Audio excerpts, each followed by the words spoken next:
Hello, and thank you for joining me again today on the Finding Hope After Loss podcast. Don't forget to subscribe so you don't miss any future episodes. If you like the show, please leave a review or rating on Apple or Spotify. It only takes a moment and really helps the show reach more loss and infertility families. Today, I am talking with Maegan. She was diagnosed with PCOS and told she would never be able to have kids. She had 2 healthy daughters before getting pregnant with her 3rd baby. She then lost her son at 18 weeks pregnant due to Anencephaly and CHD. In this episode, she talks about going through her loss and how it's important to not lose your entire self after going through such a heartbreaking loss. Hello, everyone. Today I am here with Maegan. Maegan, can you tell us a little bit about yourself? Hi, I'm Maegan. I am 31. I live in Southeast Louisiana. I'm a mental health tech, and I'm also an admissions tech at one of the local hospitals. I have 2 living daughters, and I have 1 angel baby. And I am just a regular person trying to survive every day, day by day. Yeah, I feel like that's how a lot of us are, especially after going through loss, We have to kind of learn to live a new life. Absolutely, especially with what I had to go through. I know everyone's different, different circumstances for everybody, and everyone's got a different thought process. And it's just, you don't know, you see it on TV and you read about it and you see these movies and you're just like, I don't know how I could, I don't know how they're doing it. Like, I could never until you go through it. And then it's like, okay, now you kind of got to figure out what to do. You kind of like given a choice, but you really don't have a choice but to like grieve and find your grieving process. Yes, you're so right about that. I mean, I definitely think we have this idea of how it's supposed to be, like you said, from like TV and movies and things, and it's just that's not really real life. No, it's not. It's glamorized to the public eye, I feel. It's not truly in depth unless, like different blogs and stuff, they go into more detail, and it kind of just hits home right there because you're trying to like find something to relate to, and then you read these blogs and it's like, wow, like that's exactly how I feel. Like I feel like that person is me going through, like we just went through the same thing, like together but from a distance. Right. Yeah. No, I agree. I feel that way as well. And then it's just so nice to know that you're not the only one who feels like you do, or that you're not crazy or weird for what you're thinking. It's nice to know that there's people that are just like you out there. Absolutely, absolutely. So do you mind sharing a little bit about your lost story? I would love to share my lost story. I'm all about sharing a good story. So I was diagnosed with PCOS at a young age, and I was told I would never be able to have kids. And then I met my oldest daughter's dad, and I carried her to full term. 2 years later, I met my youngest daughter's dad, carried her to full term, and I was told that I could never have kids anymore. And last January, I met my son's father, and miraculously, I became pregnant. And it was just a shock, and it was beautiful, and I was really, truly prepared for it. Everything was going good. I was still working. I was walking. I was exercising. I was just kind of like taking it easy a little bit. But this pregnancy felt different. I definitely felt more connected to him, but he just was very radio silent. He was very quiet. He moved around a lot. He stopped moving around. So July 7th, I had a gender reveal where my oldest daughter and her stepmom, they prepared my gender reveal, and I found out he was a boy, and I would be the first boy in our family. 3 days later, on July 10th, I showed up to my OBG like an hour and a half early, which was kind of funny. And they took me in. Usually I'll just hang out and wait in the lobby. And I went to the back, and that day just seemed weird. It seemed off. I don't know if you've seen the post where it's like, we're doing this, and all of a sudden the lamp starts looking funny. And that's what it felt like. Like, it felt like a haze, almost like a dissociation. And I had my youngest daughter with me. So we go to the back, and we have a new nurse with us, and she is trying to find his heartbeat, and she cannot find it. And I'm like, maybe he's being stubborn. But then I had this feeling like in my bones, like tingling down my spine. Like I had this feeling something was wrong. The head nurse came in. It took her 20 minutes more. She couldn't find a heartbeat. And they kind of gave each other this look. And I already knew. Like, I knew something was wrong. And I texted my mom because I had my daughter with me. And I was like, I think something's wrong with the baby. They're making me go to the ultrasound room, like the confirmation room. I need you to come. And so she showed up in a heartbeat. She was waiting in the lobby. We went to the back, and my heart is palpitating. And we're in the room. The doctor comes in. They do an ultrasound, and he's not moving. He wasn't moving. He was kind of just laying there. And he did where you see the red and the blue, like the blood flow, and there was no blood flow. So he confirmed then and there that he died. And it kind of just hit me. And he was like, I think you need to take some time, because I was like 18 weeks. We were about to do my anatomy exam. And it hit me. He was like, I think you need to be in here and grieve for a minute. And I said, I think I need to leave. Like, I need to leave. I need to go home. Like, this is not real. I'm just like, and then my poor daughter, she's sitting there and she's looking at the big old flat screen. She's like, oh, look at my brother. And I'm like, oh, God, this is traumatizing. And I'm trying not to cry in front of her because she's 6 at the time. So she just knows that she's about to have a brother, and he's in my tummy, and he has a name. So my mom comes, and she's looking at me, and I just immediately, like my mommy, and I dropped my head, and I just shook my head, and sorry. It's okay. I don't talk about him a lot. I just try to like let him be at peace, but anyways, I'm okay. So they want to schedule a confirmation ultrasound in the back, and it's literally, I've never seen the doctor's office so packed that day. It was like the most packed I've ever seen. You couldn't even find a chair to sit. So I was like, I'm just gonna leave and go home, and I'm gonna like mentally prepare myself for this.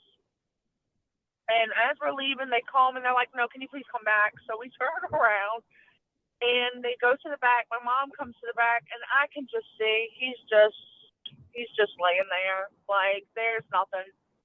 There's no confirming if it's just he's gone. So we go to the lobby, and I told her I needed her to call some people. So the first person she calls is my daughter's stepmom, because I have a very good relationship with her and my ex. They were going to be the godparents, my son. And we called her first, and she took it the hardest. My doctor calls me later, and he's like, I'm really sorry. I'm going to call you tomorrow with better results. And I was like, okay. And so he calls, we go home, and Darren and Heather, those are their names, we're trying to tell Emberlyn, my oldest daughter, and I'm like, I don't know how to tell her without crying. And I'm like, can y'all just tell her? And they're like, no, you need to tell her. She lives in Luling, I live in Covington, that's like an hour and a half away, and I couldn't be in the car. So we get on the camera, and I have my youngest daughter with me and my oldest daughter. They're video chat talking to each other, and I'm like, so, Mommy went to the doctor today for Liam, and something's wrong with the baby. And then she said, did he die? And I said, yes, he died. And she just, that's what, it broke her heart. After that, the next day, the doctor called me and said, so it looks like he's been dead for about a week. And my cervix was faulty, so it was going to have to be a C-section again. And he's like, I want to take you in as soon as this weekend, but I have to wait for a special pill to come in. We got to order it from out of state because of the Roe v. Wade, because it's used for selective procedures. He said, if it doesn't come in, I'm going to have to take you in and we're going to have to do a D&C. And that was my worst nightmare. Like, my child does not deserve to be sucked up in some straw. Sorry. Like, cut me open and I'll live, like, I have a C-section scar. Like, I'll live with that proudly, knowing that I've brought my child into this world to be laid to rest. So finally, I get the call to go in on Monday. And it was just very depressing. Like, we were very mournful. I bedrotted for like 3 days, and I'm trying to keep myself together because my youngest daughter's there, and I'm like, I don't have a choice. I'm going to, like, pick up the pieces. Like, I don't have a choice. And I'm trying to be strong. And we go to the hospital on July the 15th or 16th.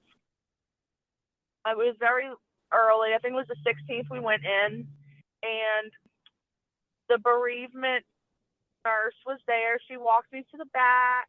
I made plans with a funeral home to have him cremated, which, by the way, in the state of Louisiana, they offer services for free for infant loss, which I was so grateful for.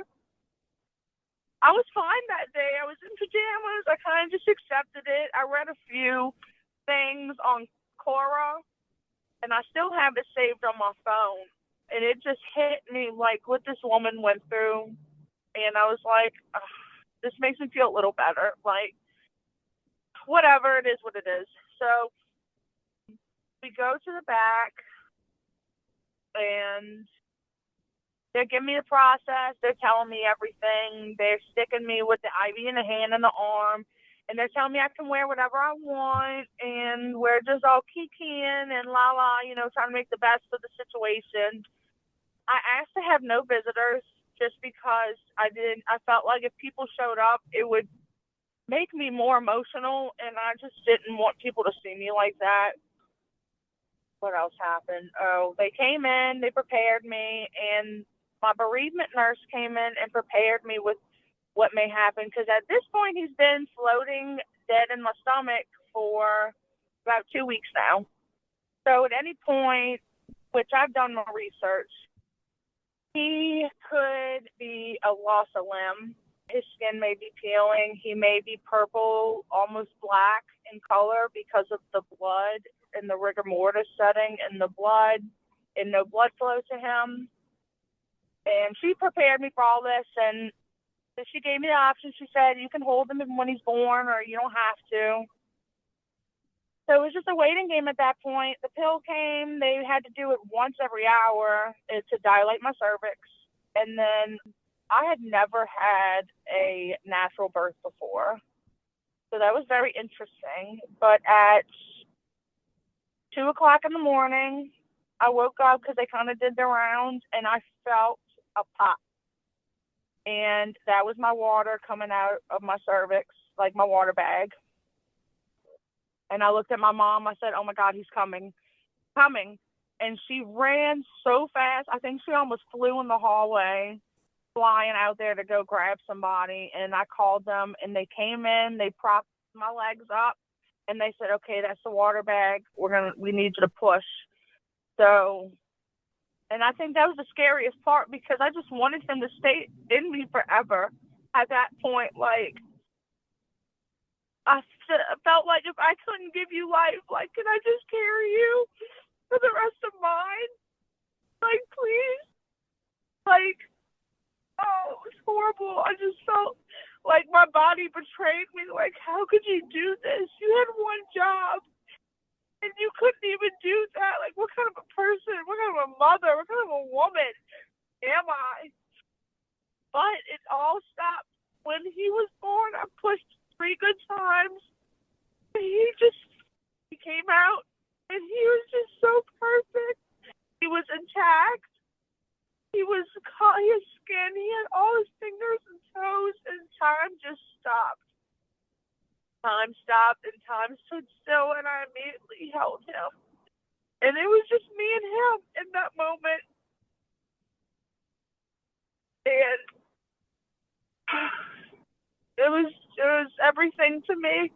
He looked perfect. He just looked like he was sleeping. And I hated that I had to give him away. I had to have surgery after. But when I woke up out of the surgery, because the placenta was super glued to the top of my uterus, so they had to go and do a D&E. And I asked my mom, because they put him in the cooler crib. They took pictures. I have pictures. And I told my mom, I said, please stay with the baby. So she felt obligated to stay with him, you know. I was in surgery for like an hour, and she said that she had to ask them to take him back because he's in a cooler crib, which is what they give for infant children to sustain their, I guess, post-mortem lifespan before gravity starts setting in. What else happened? I went to the back, and he wasn't there. I asked for somebody to come in and bless him before they picked him up. And local pastor from our local church, he came, Rusty, he came and he blessed the room, and he blessed Liam, and he blessed me. And it just was so hard to tell him goodbye. It was very hard leaving, knowing that his remains are still at the hospital, and I got to go home, but I didn't get to go home with my baby. Like, why couldn't he make it? But the doctor didn't want to do an autopsy because he was still too little, and that would have, like, ripped him in half. But they did some tests, and come to find out, he passed away because he had anencephaly, and that he had a congenital heart disease that he would have succumbed after birth anyway, and that he wasn't even supposed to make it past 6 weeks in the womb, and he fought as long as he could to be with me. We had him cremated. I had him put in some jewelry. I have his memory box in my closet. I have his teddy bear from the cooler crib. I sleep with it every night. I talk to it, which I don't think myself as crazy anymore because I call the bear Liam because that is my son's name. One thing I'm grateful for is the missionary that partnered with me.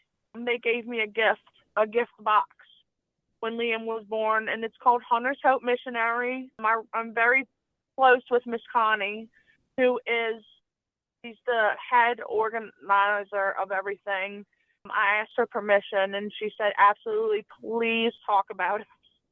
Hunter's Hope Missionary is a missionary design from Miss Connie, who she went through the same thing. Everything was fine, and then she went to the doctor's appointment, and Hunter passed away. He was asleep in the womb, and she felt so alone, and she didn't want to feel alone anymore, and she didn't want people to feel alone.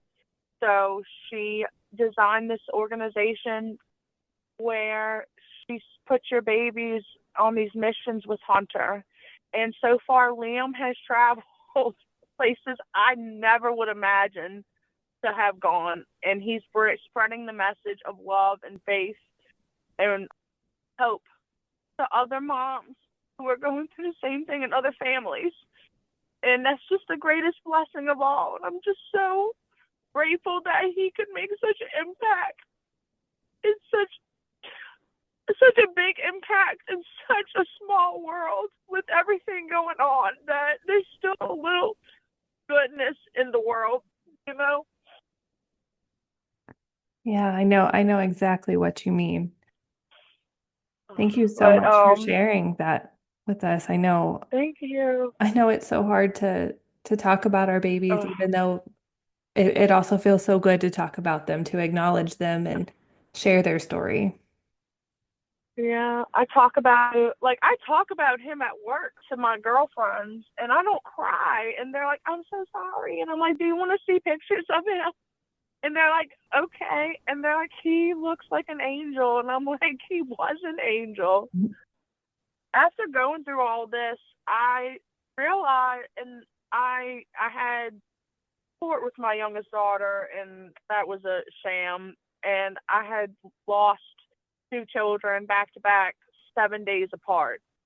And I was losing my mind. And I said, I've got to escape. I've got to run away. So I disappeared for a week at a friend's house. And I said, I have nothing but time on my hands now. What am I going to do? So now I snapped back. I kind of had my moment and I cried in the shower. And I said, you know what I'm going to do? I'm going to go to school for my psychology. I'm going to get my bachelor's in psychology to become a grievance counselor to help families grieve the proper way, because I snapped back so quick. I should still be moping around, and I'm not. And it's very shocking and surprising.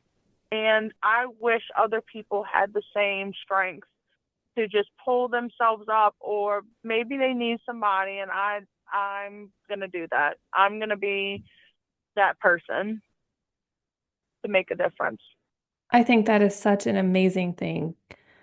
I mean, yeah, it's even if you have the most supportive family and friends in the world, it's just such a lonely and isolating It time. is.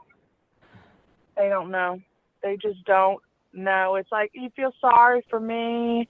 Oh, you're sorry I'm going through this, but do you know what I'm really? This is the most one of the most unnatural things in this world is to bury your children. Your children are supposed to bury you, not this. You're not supposed to see them. But in the stake of it all, it's also a blessing, because the way that this world is nowadays, I'm more grateful that my son gets the chance to be free in streets of gold with all the other lost souls and other children, rather than grow up in this world and me worry about if he's going to live the next day. I know he's at peace, and that I know we will see each other again, and that in ways he comes to me, and I've accepted that, and I'm at peace, and I just love him so much. I do. Do you have any like special things that were like signs that you think are from him? Elephants. So I associate elephants with him because Jumbo and Mama Jumbo. It's just elephants have memory. They hold memory and they never forget. And this is one of those things where I will never forget this. And he was going to be my last baby. He was going to be my last baby. And I was just so glad I was getting to redo being a mom and being a boy mom for the first time, and being a sane mom and a present mom. But elephants, Dumbo, I see little elephants everywhere. We were at church a month and a half ago, and I said, I'm going to go to church because I'm going to show thanks to God for all he has done for me, even if it's just the smallest crumb of things. He did it for me, in mind of me, and I'm grateful. So we go to church, and I just got off work because I work overnights, and I said, Mom, I got to go sit in the coffee area because and I'm going to watch the service on the screen, because if I sit in this ambiance theater, I'm going to be rude, and I'm probably going to pass out because it was just so peaceful. And I went to the coffee bar, and I sat out there and watching the service, and the pastor is talking about they had a couple friends, like a husband and a wife, and they live in Nevada, and they were expecting their son, and little Liam passed away at 18 weeks. And they had his nursery, his Dumbo. And I said, if that is not my son saying, hey, Mom, I'm here, and I'm okay. And it just sent chills down my spine. And Wow. that's how I knew that was, yes. So I just got him his ornament, or do my kids special ornaments. So my oldest daughter wanted Alice. My youngest daughter wanted Marie from Aristocats, and I got him a Dumbo. And the girl who did my Etsy order, she was so compelled and moved that what I was ordering it for, and why picking her shop, and she felt so special for that she monogrammed and specialized the ornament where instead of saying Dumbo in Dumbo format, it says Liam Roy. And it's Mama Jumbo holding baby Dumbo, and it says, baby be mine. And that was his song, Baby Be Mine. So I have it hanging on his special shelf on the wall in my room. I love that so much. That is just so special. Thank you. So it sounds like you had good support from your mom. Did you have support from other people in your life? So we were kind of going through a little tussle with the family. So I had my mom, I had my oldest daughter's dad and stepmom, bonus mom, sorry, and her family, and my grandma, and that was really it. And my kids, the neighbors were like adopted family. You know, you move in somewhere, you're adopted into the family. I had them. They were just all so supportive. They were so happy to see me, so happy, and they were all ready for him to be here. And that was all I needed. I didn't need the world to know. I just needed people in my world to be there for me. And I accepted it, and I was enough to know that I loved him, and he didn't need anybody. He had me. And that was enough for me. Do you feel like you received good support from your medical team? Oh, yes. Oh, we were talking about after. Yes, my medical team was the best. I nominated my bereavement nurse, Christy, for the Daisy Award at the local hospital because she just was nonstop texting my phone, checking in with me, seeing where I was mentally and emotionally. And I just kept in touch constantly with the missionary, with Miss Connie. She just was there throughout the whole thing along with Miss Christie. And I think when you go through this, if anybody's listening and they're like preparing for something like this, when you prepare, you're going to be in the labor and delivery department. But when you deliver, you're going to be in the NICU with the recovering moms. And it's just a courtesy because those babies are in the NICU. They're not there, so you don't hear any crying babies. You don't see any crying babies, which at that point, it may just be a comfort for you to hear a cry or see a baby. I walked to the nursery window every day because I wanted to see a baby. I just wanted to see them. I just wanted to look and see them, and that would make me feel better, knowing that I could see somebody who was going through joy in my time of grief. That would make me just the happiest to see that. But I had the best team at a really good hospital. My OBG, he was it. He was so sweet and so thoughtful and very mindful and respectful through the whole thing. And he was my first doctor. So he's known me from the jump in the beginning, and he just walked me through it, and that was it. I've never felt more love from a group of healthcare workers before in my life. They were just on it, always checking on me, just talking to me. Hey, what's up? What's going on? And we're just talking about life. And then shift change, and then new ones would come in, but they were just always there. I think that's great. I think so many times we just hear about all the bad things or the ways that people were mistreated during their loss. And I think it's so nice to hear about, and to see that there are doctors that aren't horrible. Yes, and I know a lot of people deal with horrible doctors and horrible birthing experiences, but also everything's reactionary because everyone's reacting in the moment and everyone reacts to things differently. And this is my perspective. I try to be kind to everyone, no matter how ugly they're being to me, because I don't know what just happened to them.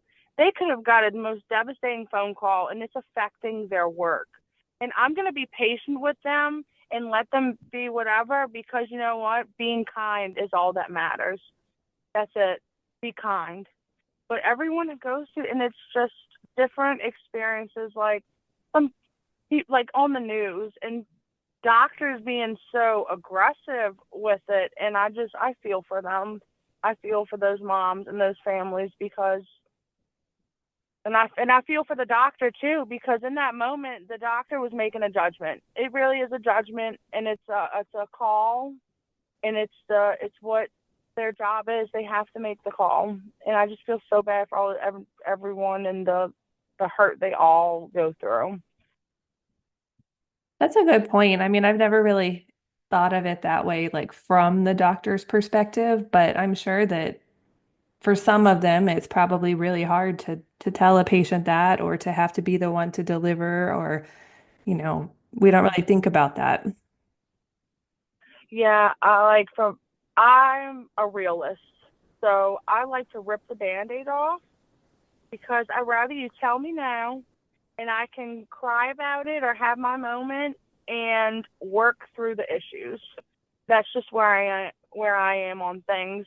And so for my doctor, I mean, we have that type of relationship where I tell him, I'm like, give it to me straight. What is going on? And he'll tell me, he'll be like, look, it ain't good.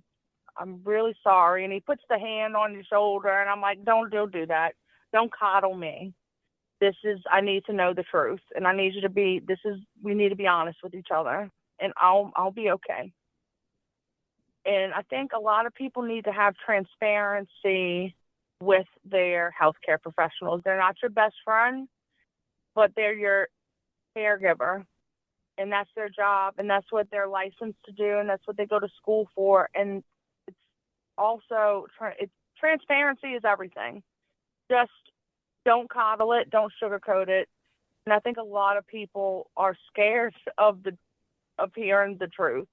And I think that in moments like that, they need to just have the truth told to them and work through the issues later. Yeah, no, I agree. I found out during my pregnancy with Jasmine that she had some conditions, and the MFM that I saw at the time was kind of like she wouldn't really tell it to me straight. She kind of just kept like talking around the issue. And I'm like, okay, but I'm not understanding like what does this mean? Things like that. So I ended up switching Right. MFMs. And then that one was definitely like the kind you talk about, like the direct, like this is how it is. And it was what I needed in that moment. Right. And those things, that's what the patients need. That's their job, right? The Hippocratic Oath to protect and to care. And maybe the line of care is being honest. Like being respectfully honest and being tasteful in it by saying, I'm telling you this because you're my patient, and from your file and how long I've known you, I think this is the line of care you need, and I'm going to tell you.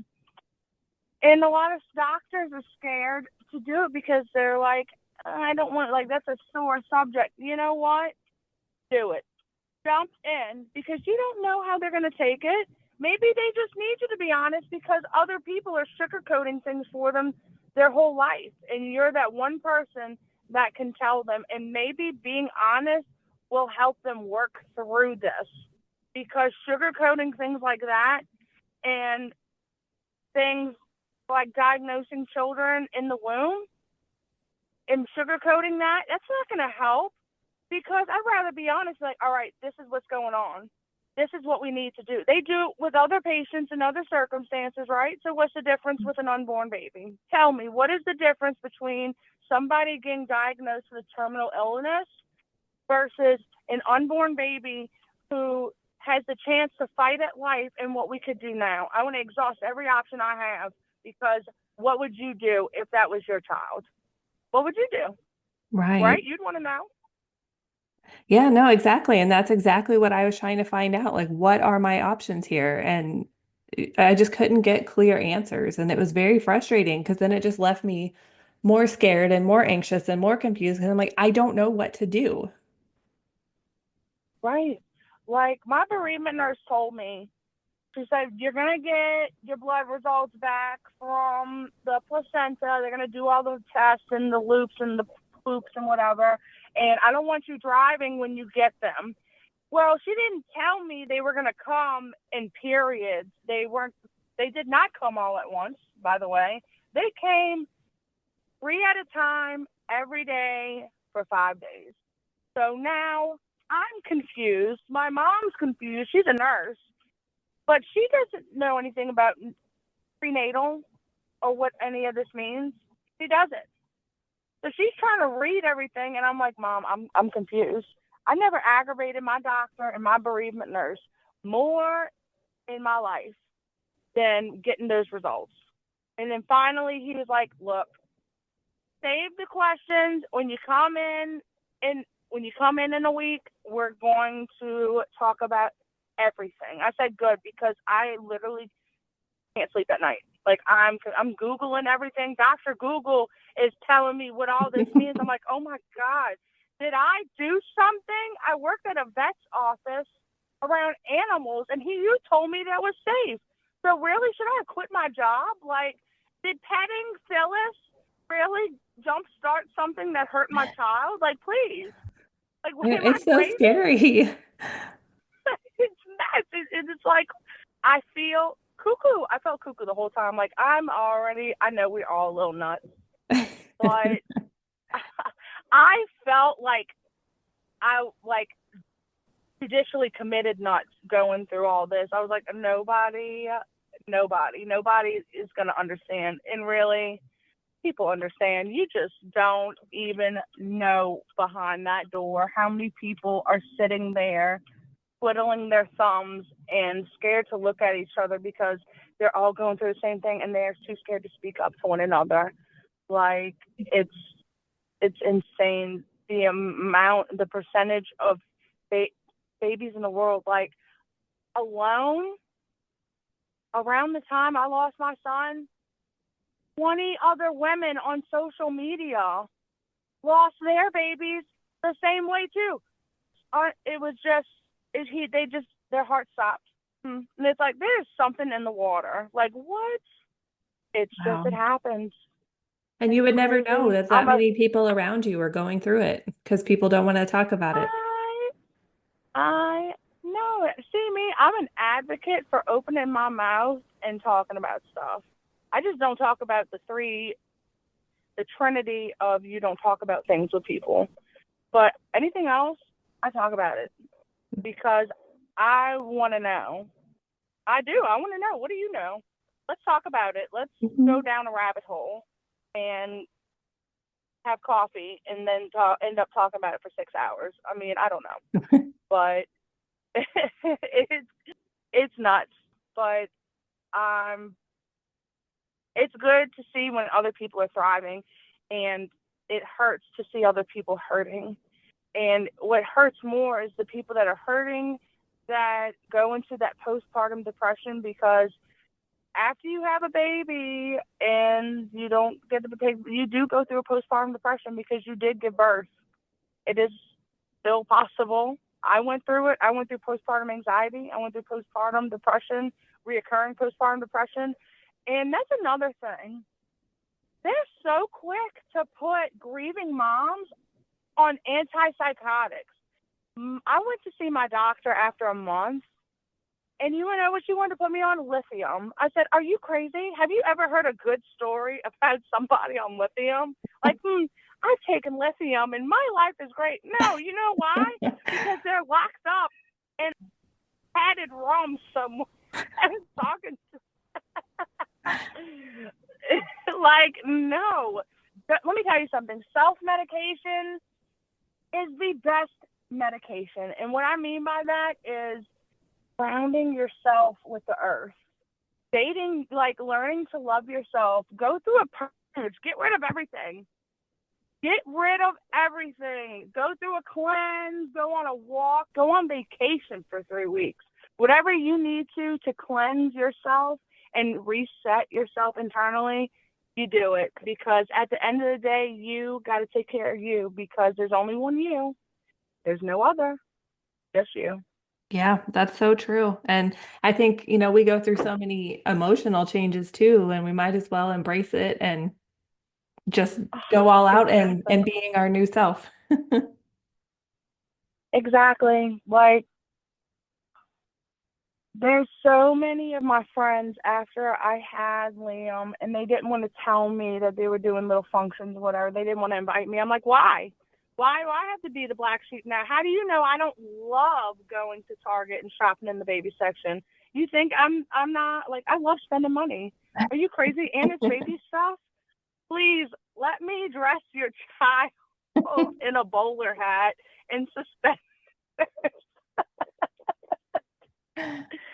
So it's good. Like, you just have to, yes, everyone's grieving process is so different, and it's okay. And what's untalked about is the family's grieving process, because it's not just the mom, it's the husband, the boyfriend, the fiance, the grandma, the big sister, or the big brother, or the godparents. Those people are affected too. Like, my mom took it very hard. She became very connected to this pregnancy. She was so excited. She made me a registry and I didn't even know. And when this happened, I think she looked more mournful than I did. I had panda eyes for like weeks, and she just looked like the Grim Reaper was sitting on her shoulders. So a lot of that's not talked about too. You got to talk about things. You can't get through the problem if you don't talk about it. And maybe it's because I'm in the mental health field, and I'm a big advocate on mental health. And don't be shameful to talk about what you're going through, because everybody's going through something.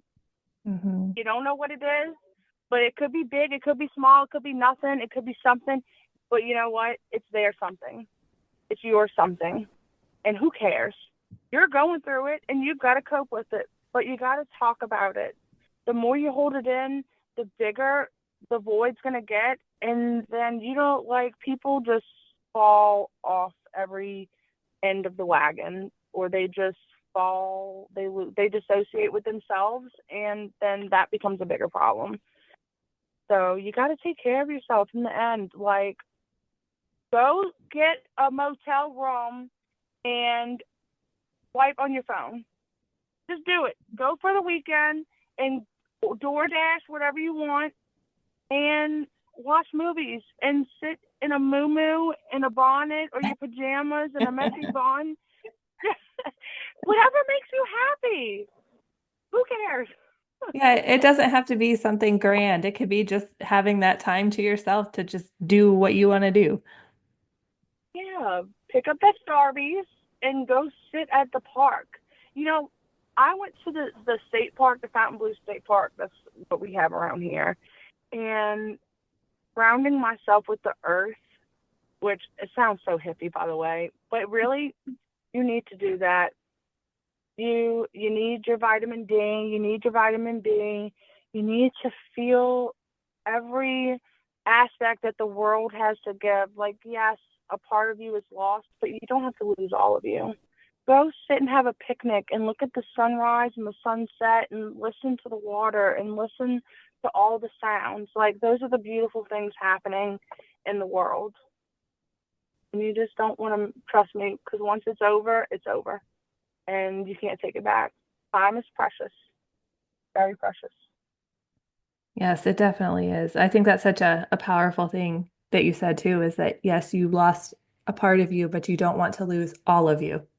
I think everybody needs to Exactly. hear that again. Everybody who's listening or who will be listening, you are only you. You can only do so much. Don't give more than what you can, and don't lose yourself in this process. You can't lose all of you because of one part of you. And it may have been the biggest part of you. Like, do not ever forget that. But in memory, in good memory, would you be like that if they were here? No, you would not. You have to live life in memory of them. And you have to do it with truth, intention, and from the heart. You have to live like that. I promise it'll change your life. I promise. Well, I want to thank you so much for coming on today and sharing your story with us.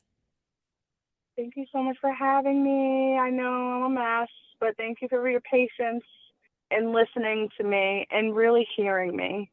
And I think that means more to me, that you wanted to hear my story and you wanted me to share my story, and that it would be such a big part of you and your your thing. So thank you for having me, and I appreciate it so much. Thank you. Thank you so much, Maegan, for sharing your story with us. I think it's so important to again highlight how life-changing this type of loss is. It can literally change every single part of us in ways we don't even imagine or realize. It's not something we just bounce back from the next day, the next week, even the next year. And it can be so, so hard to not get sucked into letting that grief take over everything. It's okay to let it take over for a while, but I agree with Maegan that we don't want to lose our entire self in the process. Have you heard of the term losing your pink? This is based off of the female flamingos who temporarily lose their pink as they take care of their young. It has often been applied to human mothers, as we tend to sometimes lose our spark and lose ourselves temporarily as we adjust to life as a new mother. The same is true about loss and infertility moms. We can lose ourselves, and we lose that spark and that joy and that self that we used to be. And getting our pink back is simply learning how to live with and accept and love our new self. It may not ever be the same shade of pink again, but that's okay. This is the new us.